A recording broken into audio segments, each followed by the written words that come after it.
La noche de nuestro 10º aniversario, el aire en aquel restaurante de Madrid olía a éxito, a peonías frescas, a vino caro y a la mentira de una vida perfecta. 100 personas, entre amigos, familiares y socios de mi marido, nos rodeaban con sonrisas y aplausos. Javier, mi Javier, se puso en pie, con esa elegancia natural que siempre desarmaba a todo el mundo. Levantó su copa de champán, la luz de los candelabros bailando en el cristal, y sus ojos se encontraron con los míos.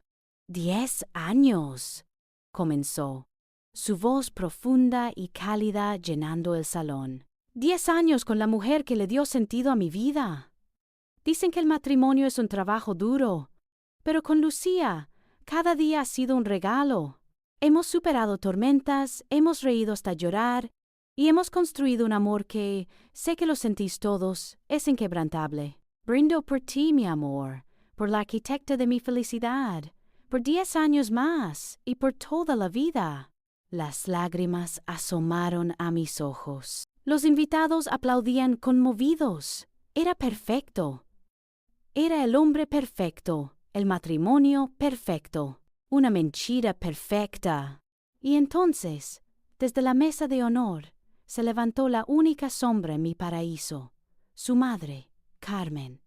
Con su vestido negro, tan severo como su expresión habitual, se puso en pie. No levantó una copa, no sonrió.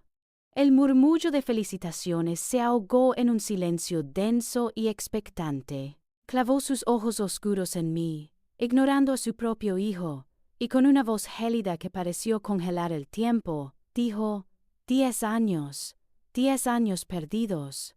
Deberías haberme escuchado cuando tuviste la oportunidad, Lucía. El aire se escapó de mis pulmones. El tenedor de alguien cayó sobre un plato. El sonido metálico resonó como un disparo.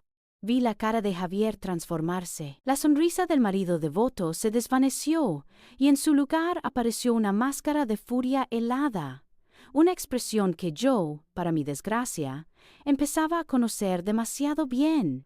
En un movimiento rápido y silencioso, se acercó a su madre. La sujetó del brazo, y aunque desde lejos parecía que solo la reconvenía, yo vi cómo sus nudillos se ponían blancos por la presión. Le susurró algo al oído, y la palabra que siseó fue tan venenosa, tan llena de odio, que aunque no la oí, sentí su quemazón a través del salón. Ese gesto, esa fuerza contenida, me arrancó del presente y me arrojó a la noche anterior. Estábamos en nuestra cocina, la luz blanca y fría sobre los azulejos. Yo le había preguntado por una inversión fallida, con calma, con preocupación.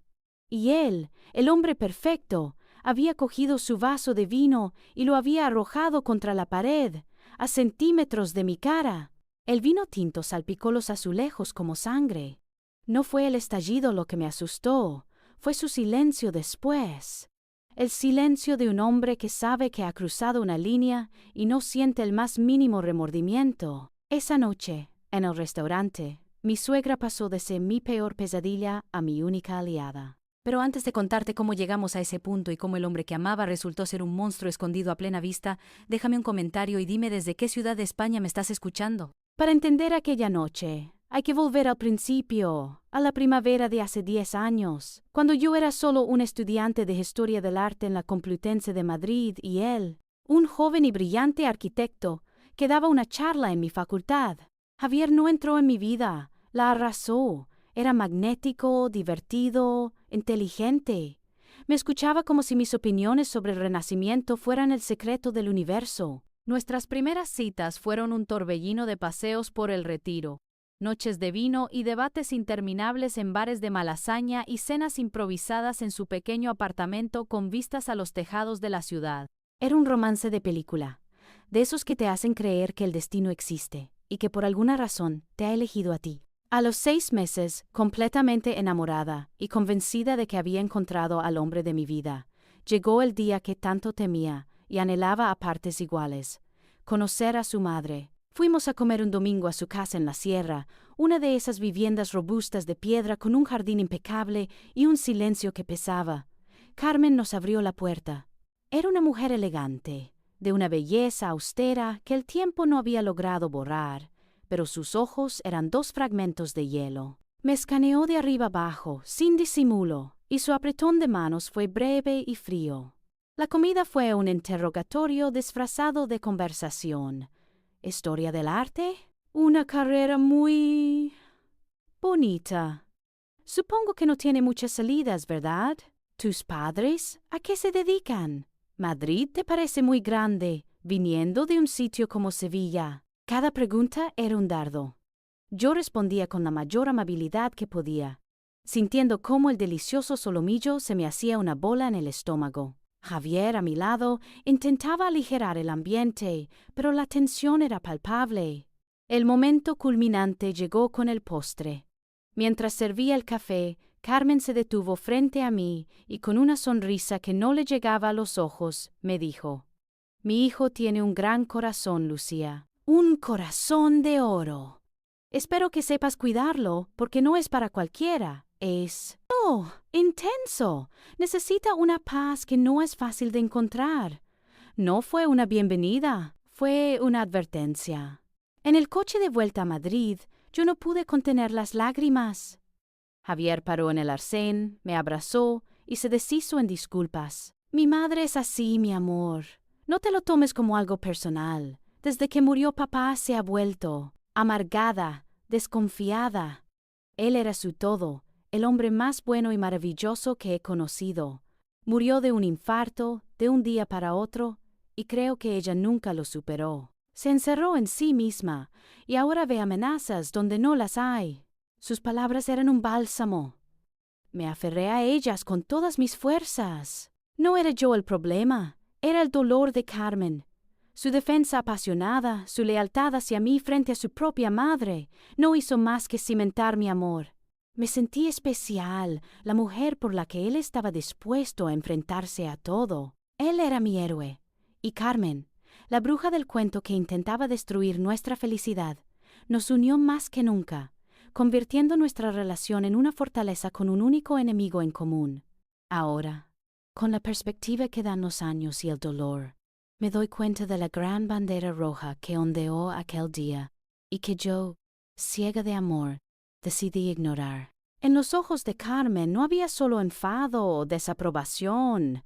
Había algo más profundo, algo que confundí con amargura. Era miedo. Carmen, la mujer que yo creía mi enemiga, estaba aterrorizada. Aquel primer encuentro solo fue el pistoletazo de salida. La Guerra Fría de Carmen se convirtió en una campaña de sabotaje en toda regla, una serie de ataques calculados para desestabilizarme y destruirme. El más memorable, por lo cruelmente ingenioso, fue durante una comida familiar en su casa de la sierra, unos meses después. El día era precioso, el aire olía a pino y romero. Javier y yo llegamos de la mano, sintiéndonos más unidos que nunca. Al entrar, la vi. Sentada en el salón, como si fuera la anfitriona, estaba Sofía, la exnovia de Javier. La famosa Sofía, la de la universidad, la que según él había sido importante, pero parte del pasado. Carmen nos recibió con una sonrisa de falsa inocencia. «¡Qué sorpresa!», dijo. «Me encontré a Sofía en el pueblo y la invité. ¿No es una coincidencia maravillosa?». La comida fue una tortura. Carmen no paraba de sacar temas de su pasado, de anécdotas que yo no conocía, de viajes que hicieron juntos. Sofía, incómoda, intentaba cambiar de tema, pero mi suegra la guiaba de nuevo al pasado, tejiendo una red de recuerdos en la que yo era la única extraña. Javier apretaba mi mano por debajo de la mesa, susurrándome: «Ignórala, solo quiere provocarnos».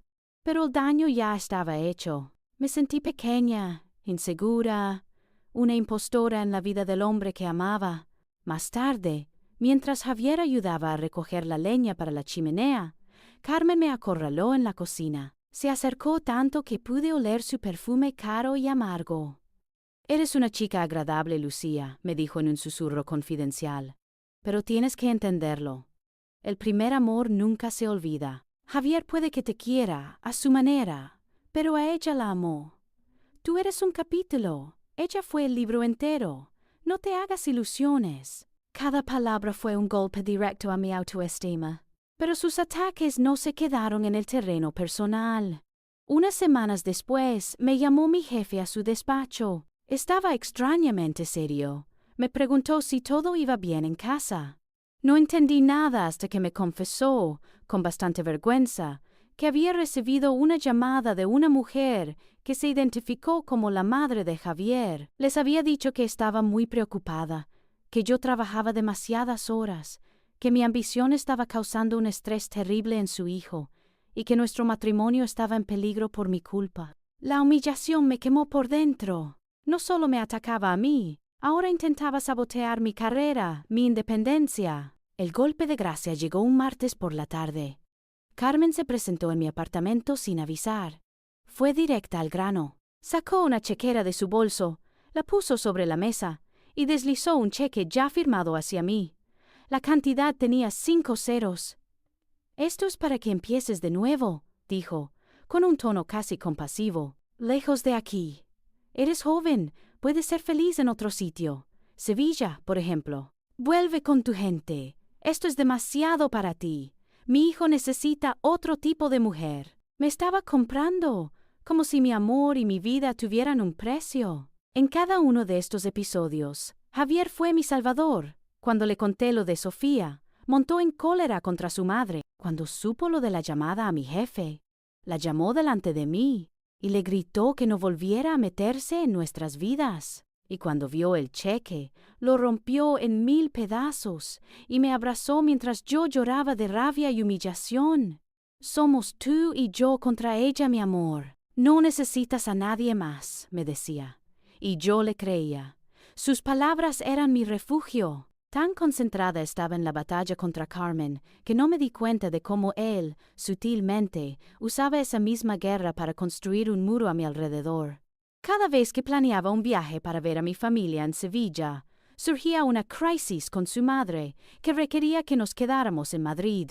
Cada vez que quedaba con mis amigas, él tenía un mal día y necesitaba que me quedara a su lado. Poco a poco, sin darme cuenta, mi mundo se fue encogiendo hasta que solo cupo él. Él era mi defensor, mi protector, mi todo. Y yo, su prisionera voluntaria. Y mientras yo gastaba hasta la última gota de mi energía en ese campo de batalla que era mi relación con Carmen, no me daba cuenta de que el verdadero enemigo dormía a mi lado cada noche. La guerra con mi suegra era un ruido tan ensordecedor que me impidió escuchar las alarmas que sonaban en mi propia casa.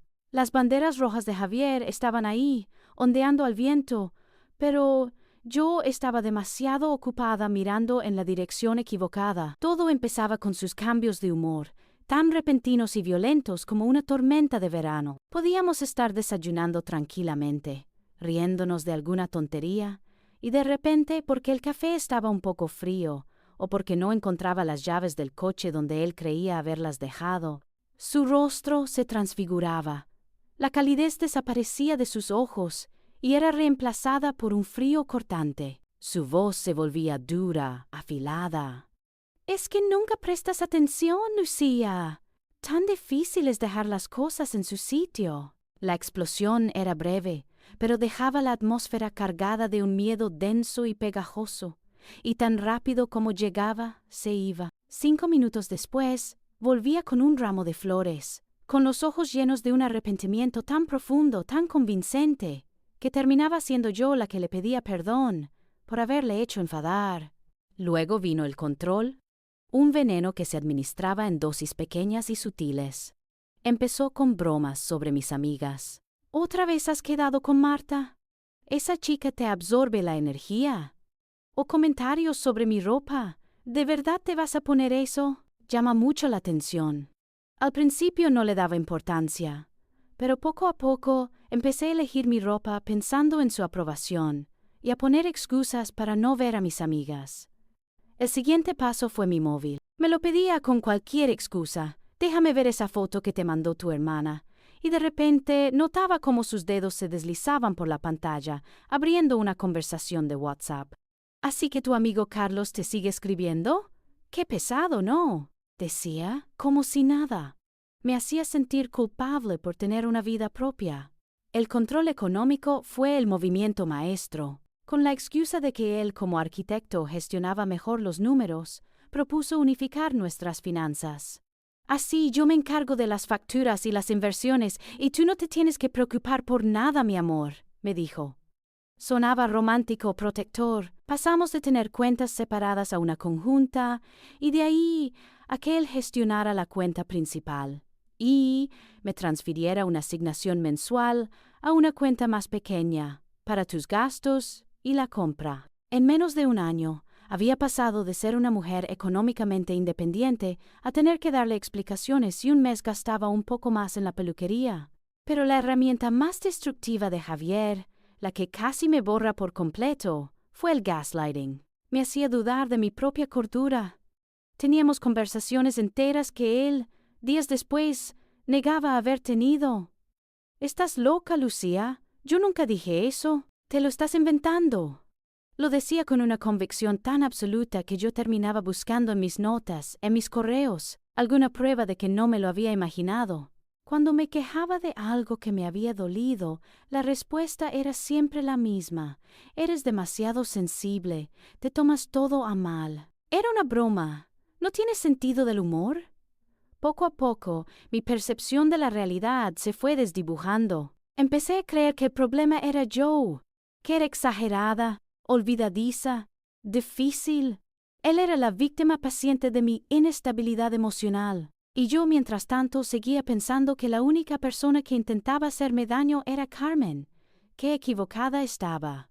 Durante años caminé sobre una fina capa de hielo, ignorando el sonido de las grietas bajo mis pies. Me convencí a mí misma de que el hielo era sólido, de que el amor de Javier era suficiente para sostenernos. Pero una semana antes de nuestro 10º aniversario, el hielo se rompió y caí en el agua helada de la realidad.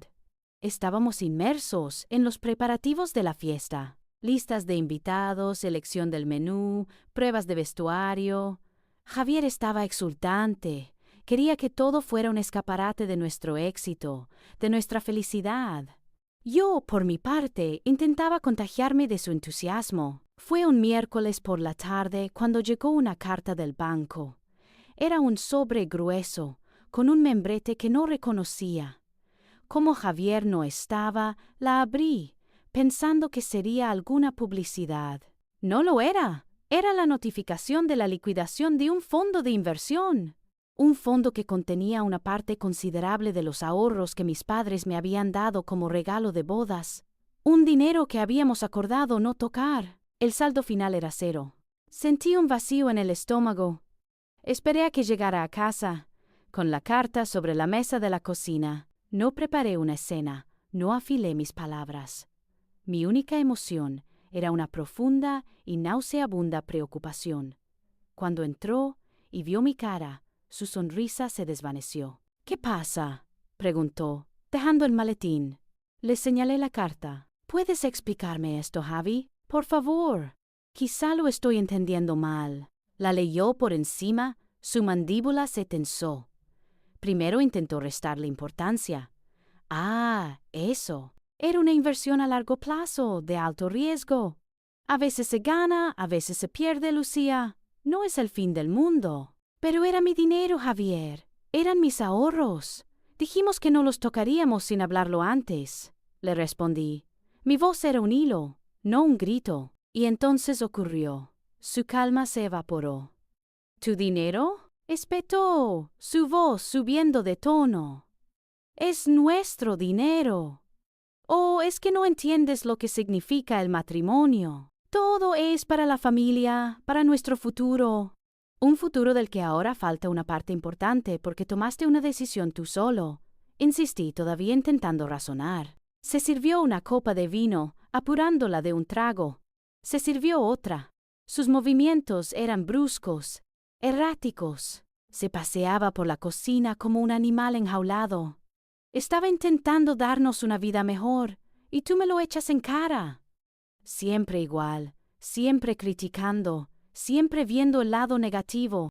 Se acercó a mí, con la copa en la mano, y por un segundo pensé que me la iba a tirar encima, pero no lo hizo. Hizo algo peor. Me miró fijamente, y en sus ojos no vi la ira caliente de una discusión. Vi algo distinto, algo que nunca había visto antes. Un odio puro, frío y calculador.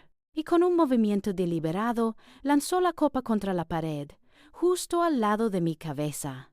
El estallido del cristal fue atronador en el silencio de la cocina. El vino tinto salpicó la pared blanca como una herida abierta. Me quedé inmóvil, sin respirar, con pequeños fragmentos de cristal en el pelo. No me había tocado, ni un solo dedo. Pero la violencia del acto, la intención detrás de él, me dejó paralizada. Por primera vez en 10 años, no sentí rabia, ni tristeza, ni decepción. Sentí miedo, un miedo visceral y profundo hacia el hombre que tenía delante. A la mañana siguiente me desperté antes que él. Me senté en la cama, temblando, recordando el estallido. Cuando él se despertó, se estiró, bostezó y se giró hacia mí con una sonrisa radiante, como si fuera un día cualquiera. «Buenos días, dormilona», dijo intentando besarme. Me aparté. «Tenemos que hablar de lo de anoche, Javier». Él frunció el ceño, una nube de falsa confusión en su rostro. «¿Anoche? Ah, lo del vaso. Venga, Lucía, no exageres. Tuve un mal día. Estaba estresado. A veces las cosas se rompen. ¿Vamos a empezar el día así por una tontería?» Y con esa frase borró su violencia y la convirtió en mi exageración. El problema no era su rabia, era mi sensibilidad. En ese momento supe que estaba completamente sola.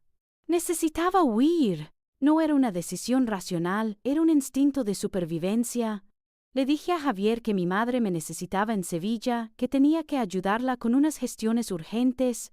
Él, sorprendentemente, no puso ninguna objeción. Quizá pensó que un poco de distancia calmaría las aguas después de mi exageración. El viaje en el AV fue un borrón. Miraba por la ventana el paisaje de La Mancha pasar a toda velocidad, pero en mi mente solo veía el estallido del cristal y el vino tinto deslizándose por la pared. Por primera vez en 10 años, el silencio en mi cabeza era absoluto. No había excusas para él, no había justificaciones. Solo un miedo frío y una pregunta: ¿quién era el hombre con el que me había casado? Llegar a la casa de mi infancia en Sevilla fue como volver a un puerto seguro. El olor a Sahar del patio, el abrazo de mi madre, el sol cálido de Andalucía, todo parecía querer curar la herida que llevaba por dentro. Pasé 2 días en una especie de limbo, ayudando a mi madre en tareas sin importancia, evitando hablar de lo que de verdad me pasaba. Fue al tercer día, buscando unas fotos antiguas en el desván, cuando el destino movió su ficha. El desván estaba cargado de ese polvo que huele a tiempo y a recuerdos. Entre baúles de ropa y muebles olvidados, encontré una vieja caja de sombreros que mi madre usaba para guardar cartas y postales. Empecé a removerlas con nostalgia, sonriendo al ver la caligrafía de mis abuelos, hasta que di con un sobre que no encajaba. El papel era elegante, de color crema, y la dirección estaba escrita con una letra pulcra, pero nerviosa. El remite me heló la sangre. Carmen G., calle Serrano, Madrid. La fecha del matasellos era de hacía casi 10 años, una semana después de que Javier y yo anunciáramos nuestro compromiso. Bajé con el sobre en la mano, mi corazón latiendo con una fuerza descontrolada. Se lo mostré a mi madre. Su rostro palideció. «Ay, hija», susurró, sentándose en una silla. Pensé que hacía lo correcto. Y entonces me confesó. Había recibido esa carta, y tras leerla, decidió esconderla. Me pareció el delirio de una suegra celosa y despechada. Estabas tan feliz, tan ilusionada. No quería que las palabras de una mujer amargada te arruinaran el momento más bonito de tu vida. Pensé que solo intentaba hacerte daño. Perdóname, Lucía, pero no había nada que perdonar. Con los dedos temblorosos saqué la única hoja que contenía el sobre. La letra de Carmen, que en el sobre parecía firme, en el papel era un trazo tembloroso, como si cada palabra le hubiera costado un mundo escribirla. Y entonces leí. «Estimada señora», comenzaba, «no tengo el placer de conocerla, y le pido disculpas por esta intromisión». Le escribo como una madre le escribe a otra. No conozco a su hija, pero sé que ninguna mujer merece vivir con el miedo con el que yo viví. Durante días he intentado encontrar la manera de advertirle, de protegerla. Veo a su padre en los ojos de Javier. Lo veo en sus gestos, en la forma en que el encanto se convierte en rabia en un abrir y cerrar de ojos. Es el mismo hombre, la misma sonrisa que desarma y el mismo puño que aprieta cuando cree que nadie lo ve. Por el amor de Dios, no permita que su hija cometa mi mismo error. ¡Sálvela! Cada palabra era un ladrillo que se desprendía del muro que yo había construido alrededor de mi matrimonio. La frialdad de Carmen, sus críticas, sus intentos de sabotaje, todo cobró un sentido nuevo y monstruoso. No eran ataques, eran las señales de socorro de una náufraga que intentaba evitar que otro barco se hundiera en el mismo mar. La carta se me cayó de las manos. Miré a mi madre, con los ojos anegados en lágrimas. Y una sola verdad, tan terrible como liberadora, se abrió paso en mi mente con la fuerza de un relámpago. El santo padre de Javier, el hombre maravilloso, cuya muerte prematura había amargado a su esposa.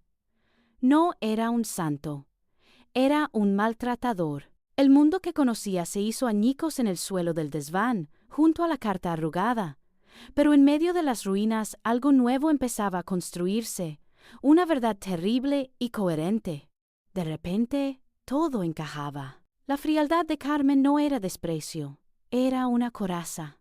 Sus comentarios afilados no eran insultos, eran torpes intentos de clavar una bandera de advertencia en mi densa ceguera. La comida con la exnovia, el cheque para que me fuera, no eran actos de una villana que quería destruir mi felicidad, sino de una mujer desesperada que intentaba arrancar a otra de las fauces del mismo lobo que a ella la había devorado. Cada recuerdo de los últimos 10 años se rebobinó en mi cabeza, proyectándose bajo una luz nueva y siniestra. Y en cada uno, la figura de Carmen ya no era la de una bruja, sino la de Cassandra, la profetisa troyana a la que nadie creyó. Condenada a ver la tragedia sin poder evitarla, necesitaba confirmarlo. Necesitaba que alguien más me dijera que no estaba uniendo puntos imaginarios, que no estaba reescribiendo la historia por el shock de la carta. Recordé a mi tía abuela, Elvira, la hermana de mi abuela. Hacía años que vivía en un pueblo de la costa, pero durante más de 20 años había vivido en Madrid, en el mismo barrio residencial que los padres de Javier. Mi madre me dio su número. Marqué con el pulso acelerado. Al principio, cuando le pregunté por la familia de Javier, por su padre Ricardo, se mostró evasiva. Sí, claro que los recuerdo. Un hombre muy respetado, Ricardo. Encantador. Muy activo en la comunidad. Su voz era demasiado cantarina, demasiado perfecta. Tía, la interrumpí con suavidad. Necesito que me digas la verdad. Por favor, es importante. Hubo un largo silencio al otro lado de la línea. Pude escuchar su respiración, el peso de una decisión. Finalmente, suspiró. Hija, hay cosas que es mejor no remover, dijo. Su tono había cambiado por completo. Ricardo era un hombre de 2 caras. En la calle era el vecino perfecto, siempre con una sonrisa, organizando las fiestas del barrio, pero de puertas para adentro. Dudo de nuevo. ¿Qué pasaba de puertas para adentro, tía? Carmen vivía un infierno silencioso, confesó en voz baja. A veces, en verano, con las ventanas abiertas, se oían gritos. No de ella, de él. Y luego, un silencio sepulcral. Alguna vez la vi con gafas de sol en un día nublado, o con un pañuelo en el cuello en pleno julio. Todos en el vecindario lo sospechábamos, Lucía. Pero en aquellos tiempos, nadie se metía. Era su casa, su matrimonio. Nadie decía nada. Colgué el teléfono y me quedé mirando la pared. La confirmación, lejos de traerme paz, me trajo una nueva clase de dolor. Una oleada de culpa, tan intensa que me dobló, me recorrió por completo. 10 años. Durante 10 años había odiado a una mujer que solo intentaba salvarme. La había llamado bruja, manipuladora, amargada, Y ella había soportado mi desprecio en silencio, cargando con el peso de ser la villana en una historia donde solo intentaba ser la heroína anónima. Pero la culpa fue rápidamente consumida por otra emoción. El miedo que había sentido en la cocina. El terror que me paralizó cuando el vaso estalló. No desapareció, se transformó, se endureció dentro de mí, pasando de ser un líquido helado que me inmovilizaba a convertirse en una barra de acero. Fría, sólida, pesada. Era una determinación pura. Javier no solo era un hombre con mal carácter. Era un actor, un mentiroso, el heredero de un legado de violencia. Y yo no iba a ser la siguiente víctima en su teatro. La guerra que yo creía haber luchado contra Carmen había sido una farsa. La verdadera guerra, la guerra por mi vida y mi cordura, estaba a punto de empezar. Y esta vez sabía perfectamente quién era el enemigo. No volví a mi casa. No podía. Entrar en ese espacio que ahora se había profanado por la mentira y la violencia silenciosa me parecía imposible. Desde la estación de Atocha, cogí un taxi directamente a la sierra, a la casa de Carmen, a la guarida de la que, hasta hacía 24 horas, era mi peor enemiga. Cada kilómetro que el coche devoraba me acercaba más a una conversación que llevaba 10 años de retraso. No sabía qué iba a decir, solo sabía que tenía que estar allí. Cuando Carmen me abrió la puerta, su rostro fue una máscara de sorpresa y hostilidad. Se cruzó de brazos, bloqueando la entrada. ¿Qué quieres, Lucía? Si Javier te ha mandado a que me pidas disculpas por lo del otro día, puedes dar media vuelta. No respondí. Saqué la carta de mi bolso, la hoja de papel ya arrugada por el viaje y por la fuerza con la que la había agarrado, y se la tendí. Ella miró el sobre, luego a mí, con desconfianza. Lo cogió con recelo. Al reconocer su propia caligrafía, sus facciones se tensaron. Sacó la carta y sus ojos recorrieron las primeras líneas. Y entonces la máscara se rompió. La mujer de hielo, la fortaleza inexpugnable, se desmoronó delante de mí. Sus hombros se hundieron, una mano se le fue a la boca para ahogar un sollozo, y las lágrimas que yo jamás pensé que existían en ella, empezaron a rodar por sus mejillas. Se apartó de la puerta, dándome paso, y se derrumbó en el primer sillón del recibidor.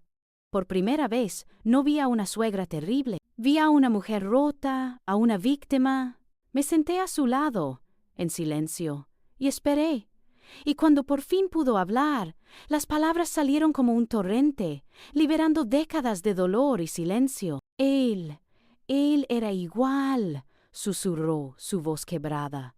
Ricardo, delante de la gente era un dios, educado, generoso, el hombre perfecto. Pero en casa era un demonio. Me culpaba de todo. Si la comida estaba salada, si llovía, si perdía su equipo de fútbol. Cualquier excusa era buena para. No pudo terminar la frase, pero no hizo falta. El miedo en sus ojos lo dijo todo. Vi los mismos rasgos en Javier desde que era un crío, continuó, secándose las lágrimas con rabia.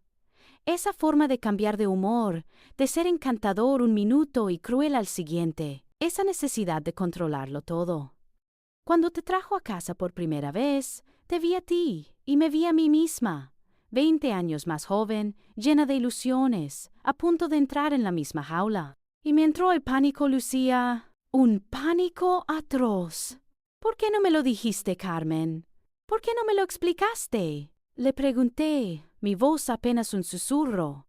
Ella soltó una risa amarga, sin alegría. ¿Decírtelo? ¿Qué te iba a decir? Hola, encantada de conocerte. Por cierto, mi hijo es igual que su padre maltratador. Huye mientras puedas. ¿Me habrías creído? ¿O habrías pensado que era una suegra loca y celosa? Javier te habría convencido de que mentía, de que estaba amargada. Y yo no podía. Su voz se rompió. No podía volver a vivirlo, a ponerle palabras. La vergüenza, el miedo, es algo que te come por dentro. No podía hablar. Y entonces me confesó su plan, su terrible y retorcido plan. Pensé que si no podía hacer que te fueras por las buenas, lo haría por las malas. Decidí convertirme en la peor suegra del mundo. Decidí hacerte la vida tan imposible, odiarme tanto, que al final te cansarías y le dejarías. Pensé que si lograba que tu amor por él fuera más pequeño que tu odio hacia mí, estarías a salvo. La miré, asimilando la magnitud de su sacrificio y de su error. Había elegido ser la villana para salvarme. Había aceptado mi odio con la esperanza de que me sirviera de escudo. En esa sala, rodeadas por los fantasmas de un pasado violento y un presente amenazador, las lágrimas se secaron. El odio que yo sentí se transformó en una empatía profunda. La culpa que ella cargaba se alivió al ser compartida. Ya no éramos suegra y nuera. Éramos dos mujeres que habían visto el rostro del mismo monstruo, en dos generaciones distintas. Y en esa revelación nació un nuevo propósito. «¿Vamos a pararle los pies, Carmen?», le dije, y mi voz ya no temblaba. Era firme, de acero. Ella levantó la vista, y en sus ojos vi una chispa de la mujer fuerte que debió ser antes de que se la arrebataran. Asintió lentamente.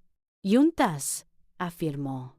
En esa sala, entre lágrimas y confesiones, forjamos una alianza. Nuestro objetivo no era la venganza, era la justicia.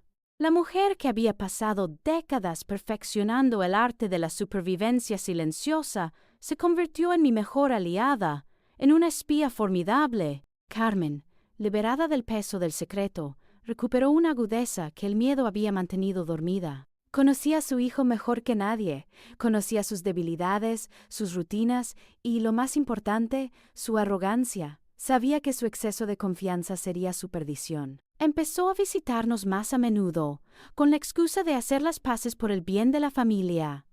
Javier, creyendo que su madre por fin se había rendido a mi encanto, estaba encantado. No veía que cada visita era una misión de reconocimiento. Mientras él le enseñaba los planos de su último proyecto, Carmen observaba discretamente los papeles sobre su escritorio. Mientras yo les servía el café, ella me hacía un gesto sutil, una mirada hacia un cajón mal cerrado, un carraspeo cuando Javier mencionaba el nombre de un socio del que yo nunca había oído hablar. Por las noches me llegaban sus mensajes. Eran escuetos, casi crípticos. «Revisa la guantera de su coche. Busca una carpeta azul. Pregúntale por el viaje a Bilbao del mes pasado. No fue por trabajo. Hay una cuenta en un banco online. Creo que el nombre empieza por N». Era una maestra del detalle, captando migajas de información de conversaciones telefónicas o correspondencia que Javier dejaba a la vista, seguro de que nadie sospecharía. Siguiendo sus pistas, descubrí un mundo de engaños financieros. Una cuenta bancaria secreta con una suma considerable, producto de bonificaciones que me había dicho que nunca existieron. La escritura de un pequeño apartamento en la costa, puesto únicamente a su nombre, comprado como una oportunidad de inversión para nuestro futuro. Un futuro del que, claramente, yo no formaba parte. Nuestra colaboración se convirtió en una operación clandestina. Juntas empezamos a tejer la red que lo atraparía. Mis noches se llenaron de un nuevo tipo de miedo, uno activo y peligroso. Esperaba que su respiración se volviera profunda y acompasada en la cama, señal de que estaba dormido, y entonces me deslizaba fuera de la habitación. Con el móvil en la mano y el corazón en la garganta, entraba en su despacho.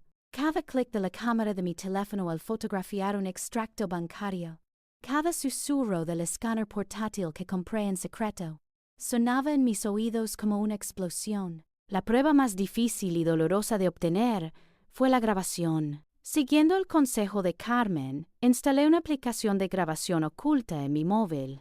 Una noche, durante la cena, saqué a relucir, con la mayor inocencia que pude fingir, el tema del dinero que habíamos perdido en su inversión fallida. Estaba pensando, dije, que quizá deberíamos ser más cuidadosos con las finanzas a partir de ahora. Fue como echar una cerilla a un charco de gasolina. Su reacción fue instantánea. «Otra vez con eso, Lucía.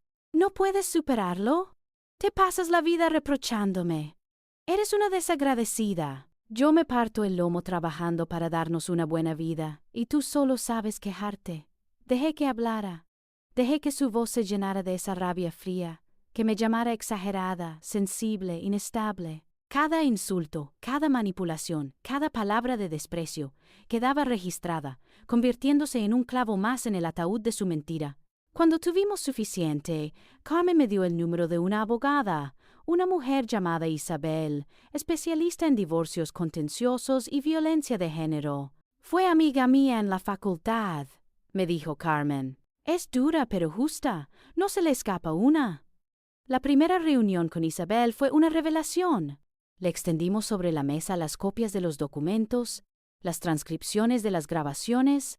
Ella escuchó mi historia, la de Carmen, asintiendo en silencio, su rostro impasible. Cuando terminamos, se reclinó en su silla y nos miró a las dos.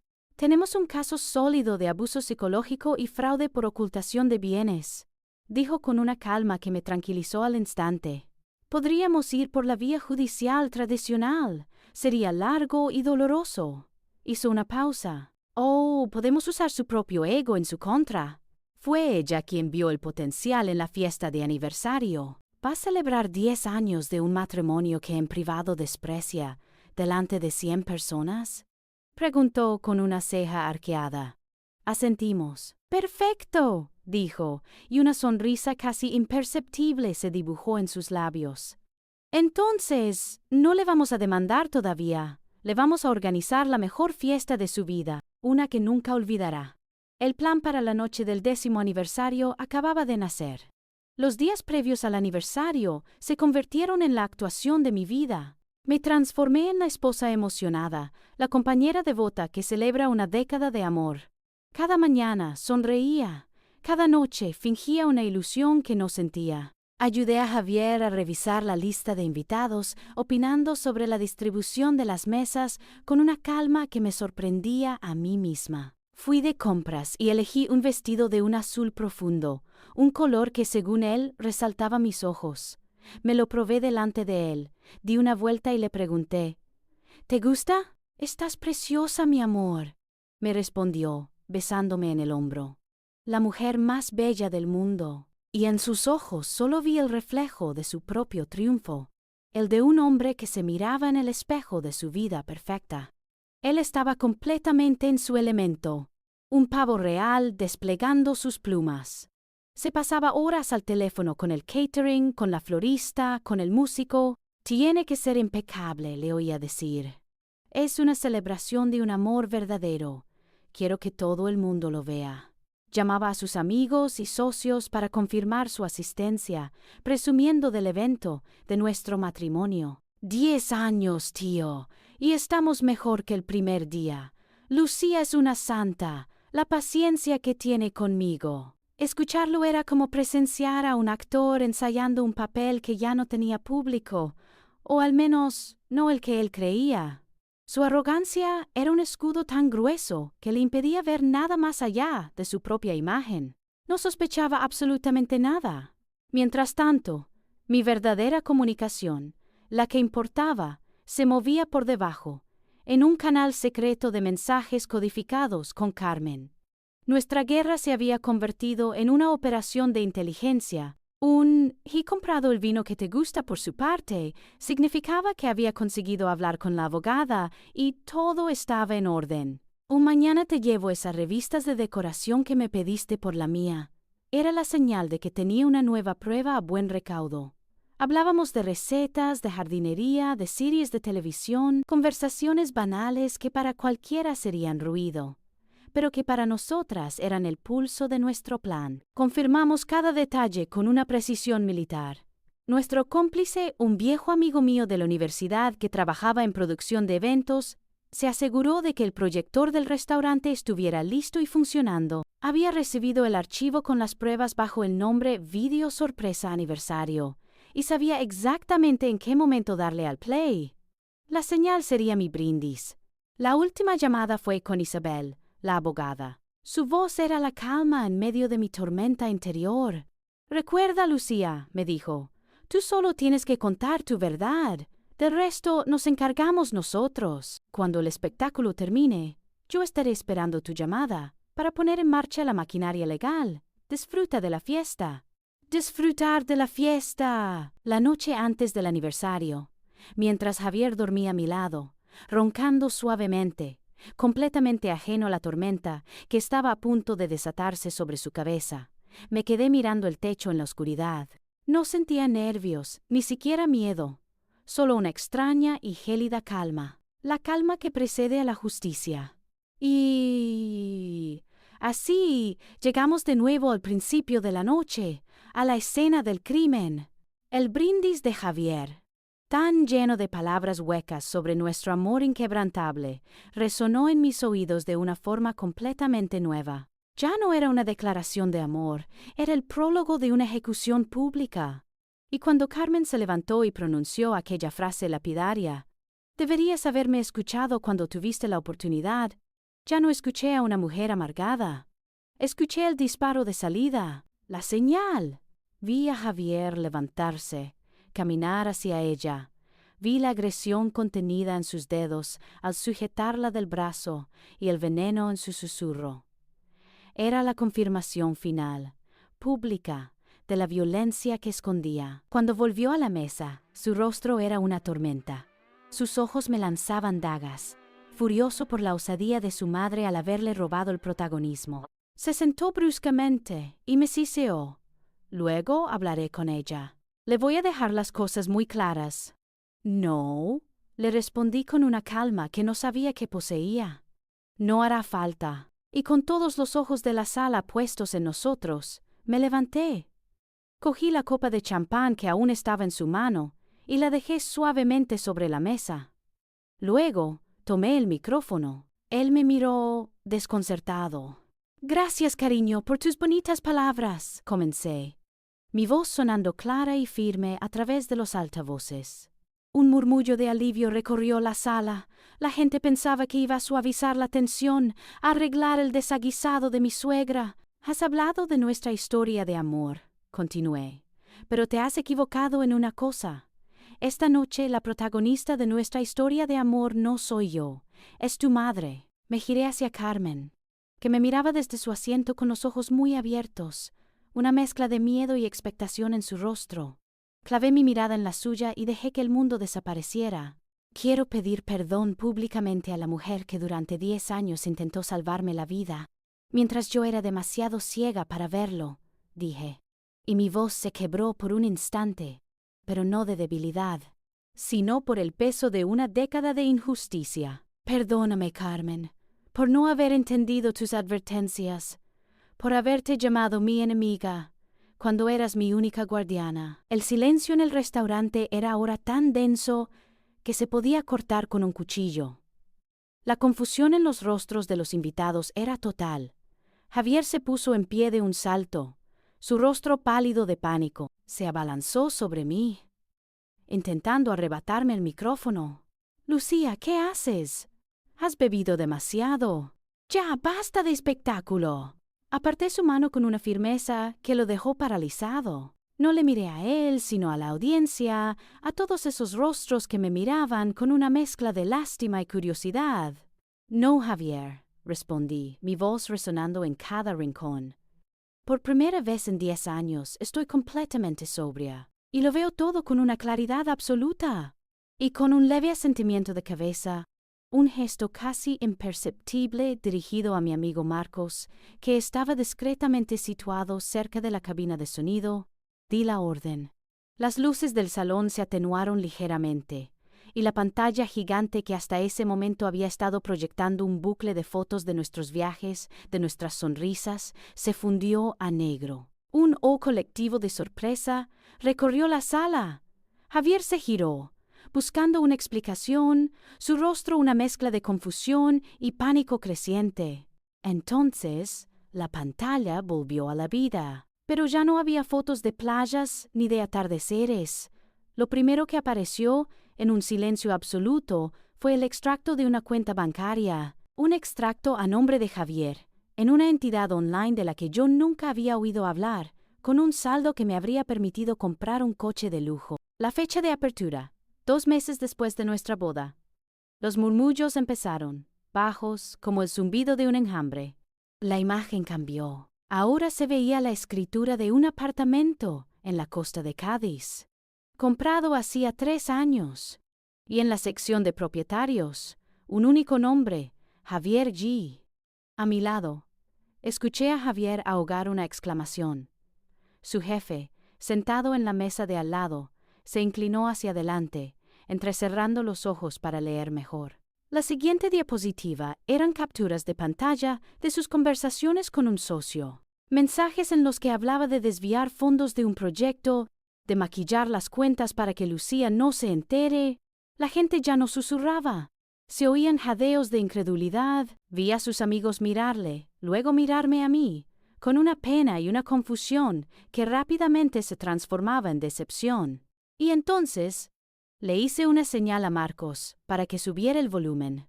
Un audio, nítido y brutal, llenó el salón. Era la voz de Javier. Pero no era la voz cálida y seductora del brindis. Era una voz fría, llena de una rabia contenida y venenosa. Era la grabación de nuestra última cena. «Otra vez con eso, Lucía. ¿No puedes superarlo? Te pasas la vida reprochándome. Eres una desagradecida. Yo me parto el lomo trabajando para darnos una buena vida y tú solo sabes quejarte. A veces eres insoportable, de verdad demasiado sensible, todo te afecta». El silencio que siguió a la grabación fue más pesado que una losa de mármol. Nadie se movía. Nadie respiraba. Era la misma voz, el mismo hombre que 5 minutos antes brindaba por el amor eterno. Pero el personaje había desaparecido y lo que quedaba era el monstruo. Los rostros de sus amigos, de sus socios, de su familia, eran un poema de incredulidad y horror. Su madre, Carmen, me miraba con los ojos llenos de lágrimas, pero no de tristeza. Eran lágrimas de liberación. Javier estaba blanco como la pared. Me miraba, su boca abierta, pero sin emitir sonido. Estaba atrapado, desnudo bajo los focos de su propio escenario. Me acerqué a él, todavía con el micrófono en la mano, y mi voz, ahora sin rastro de emoción, sentenció el final de la farsa. Dije, señalando su rostro descompuesto, es el verdadero Javier. Hice una pausa, y mis ojos buscaron los de Carmen a través de la sala, compartiendo un entendimiento que había costado una década de dolor.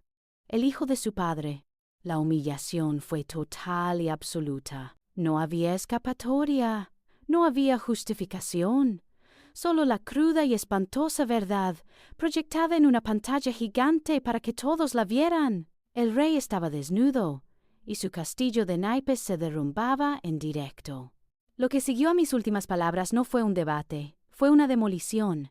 Vi cómo el mundo de Javier, construido con tanto esmero sobre cimientos de mentiras, se derrumbaba en tiempo real. Antes de que yo siquiera hubiera llegado a la puerta del restaurante, 2 de sus socios más importantes, hombres con los que había cerrado tratos millonarios, se acercaron a él, no para consolarlo, sino para sentenciarlo. «Javier», dijo el mayor de ellos, con una voz que no admitía réplica, «considera nuestra colaboración terminada. No hacemos negocios con gente de tu calaña». El escándalo no tardó en extenderse más allá de las paredes de aquel salón.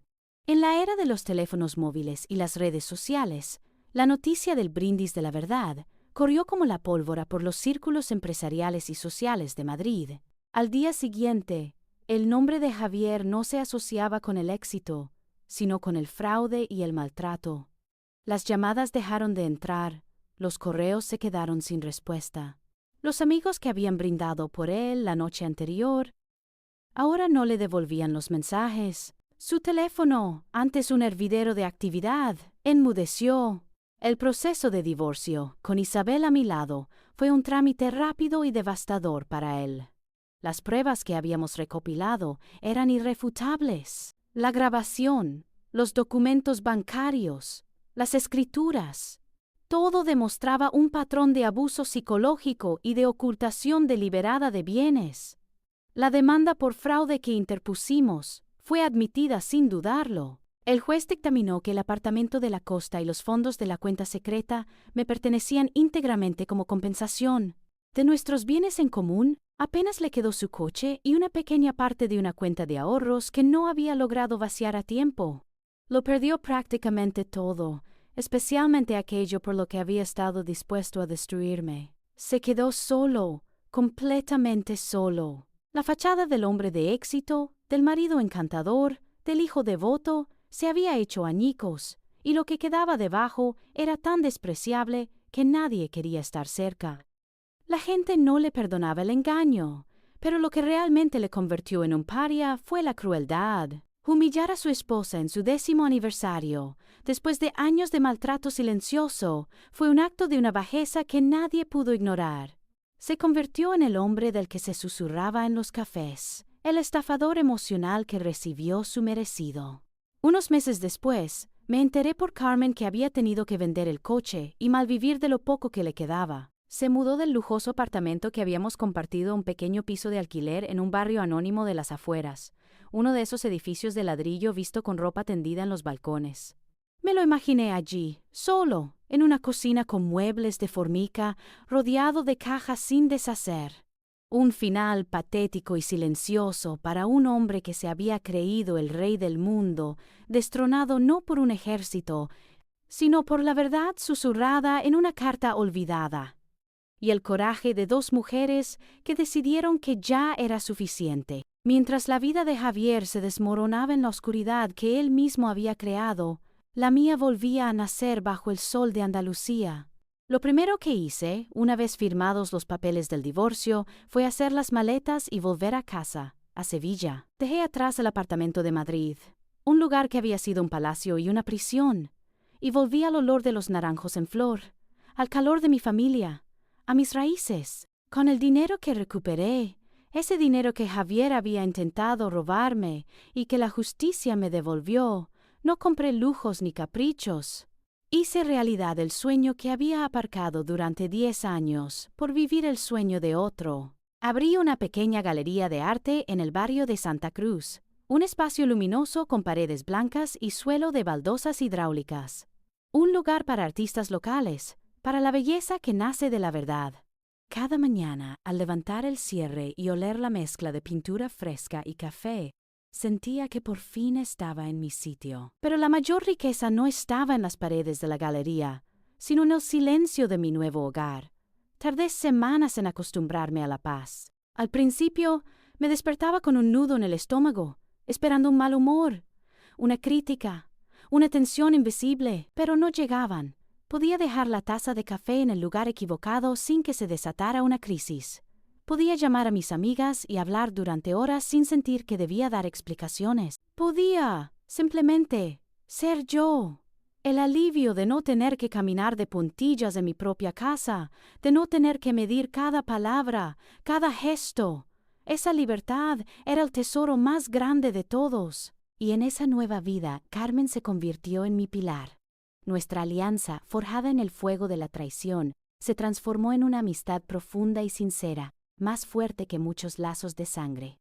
Hablábamos casi a diario, no ya con mensajes codificados, sino con la confianza de 2 viejas amigas que se cuentan sus días. Ella venía a Sevilla y paseábamos por el parque de María Luisa, hablando de libros y de arte, de todo menos del pasado. Y yo iba a Madrid, y la acompañaba a sus clases de cerámica, viendo cómo, poco a poco, sus manos, que tanto tiempo habían temblado de miedo, ahora creaban cosas hermosas.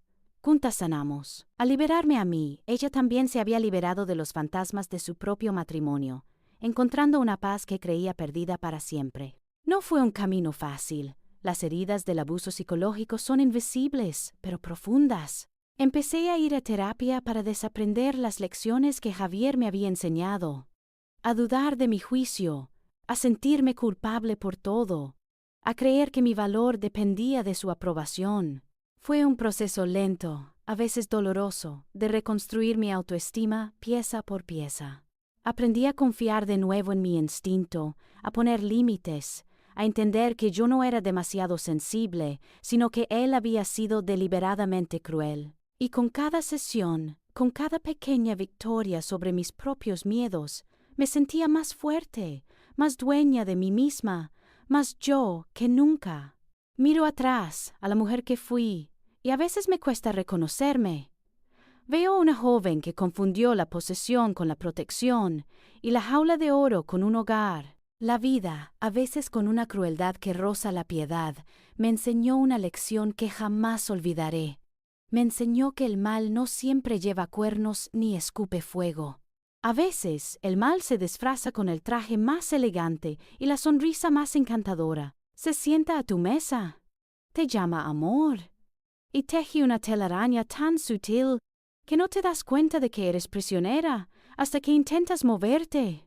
Y también aprendí otra cosa. Aprendí que, a veces, las personas que parecen nuestros peores enemigos, las que nos atacan y nos hieren, solo intentan salvarnos con las herramientas rotas que la vida les dejó. Carmen no sabía cómo ofrecerme un salvavidas, así que intentó hundir mi barco, esperando que yo nadara hasta una orilla segura. Fue un método terrible, nacido de la desesperación y el trauma, pero su intención, en el fondo, era protegerme. Sobre todo, aprendí a escuchar esa voz pequeña y silenciosa en mi interior que llamamos instinto. La callé durante 10 años, permitiendo que el ruido de un amor falso la ahogara. Ahora la escucho siempre. Y sé que el verdadero amor, el que sana y construye, no controla, no aísla, no humilla. El verdadero amor no te hace dudar de tu propia mente, ni te pide que te hagas más pequeña para que él pueda parecer más grande. El verdadero amor te da alas, te hace libre. ¿Alguna vez has juzgado mal a alguien para luego descubrir que sus intenciones eran buenas? ¿Crees que mi forma de exponerlo fue la correcta? Cuéntamelo todo en los comentarios. Si esta historia te ha conmovido, no olvides darle a like, suscribirte a nuestro canal Cronista de Secretos y activar la campanita para que no te pierdas la próxima confesión.